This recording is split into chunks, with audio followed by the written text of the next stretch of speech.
Thank you, Dean Reyes. And for those at the American Campus table, or at the table, Dean Reyes got his PhD at A&M. We got a bunch of Aggies over there, so they like that. President Gee, Dean Reyes, Colonel Frisbee, and I want to thank Colonel Frisbee for his service. God bless you. We're so lucky to have you heading up the Alumni Association. I'm very fortunate in that I was here from 1982 to 1986, and Dr. Gee was here from 81 to 85. And so I had the pleasure of him being my university president when I was here. And he doesn't know, and I've never actually told you this, sir, but he actually indirectly led to my student housing career. In that your first round here, he was very focused on improving the quality of education. We raised academic entrance requirements, put some initiatives in place. And enrollment took a little bit of a dip into where from, it was 22,000 when I started, it was about 17,000 when you left. And that caused a little bit of a crisis in student housing occupancy. And that's how I got to put that marketing degree to work and realize this, so thank you, sir. And what an incredible honor to be inducted with the folks that are here tonight. Dr. Carson, the work that you have done, and I have two grandchildren, two twin grandsons that are currently in physical therapy and occupational therapy with nutritional needs, so the work you do directly impacts my family. And I was telling Dr. Fahey, amazingly, my family is probably one of the few in America that we sit at the table talking about gut health and prebiotics and probiotics. And my wife's reading a book right now on how lectins impact the digestive system. And so your all's work directly impacts what we do as a family. And for all of us to even have our name mentioned with Katherine Johnson is probably one of the most overwhelming privileges we could ever have in our life. I want to thank tonight my mother and father, who I am so fortunate to have here with me. Buck and Lucille, this is your success.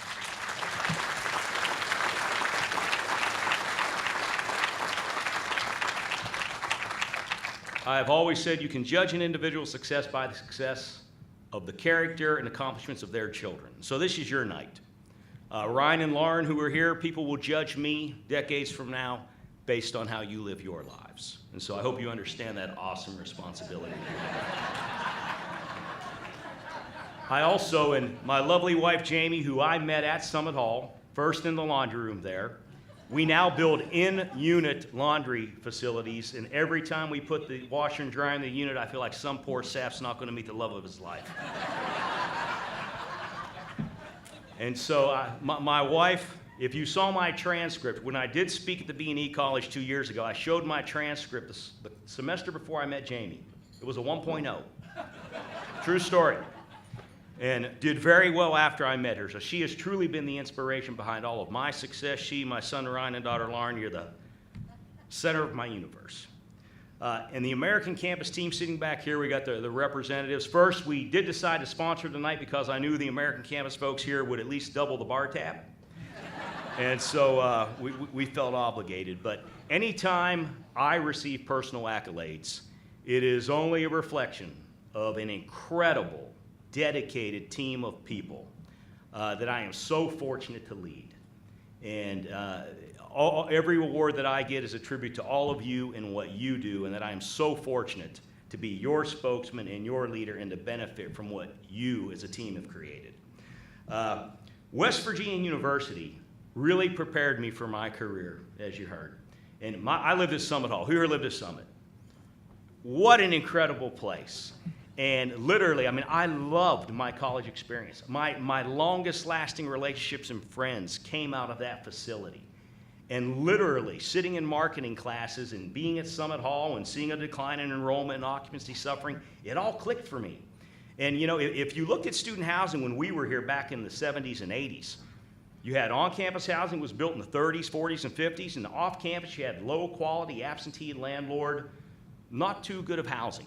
And if you took a real estate class in college, Edward Kelly, who was the IREM author, the Institute of Real Estate Management, wrote the textbooks. The only mention of student housing was in a chapter called Types of Tenants, where he wrote, and I quote, "Give me vacancies before you give me students. They won't pay their rent, they'll tear the place up, and they have no sense of loyalty." And nothing could be further from the truth. And that students and parents and universities want quality housing where students can live and learn that's conducive to academic achievement.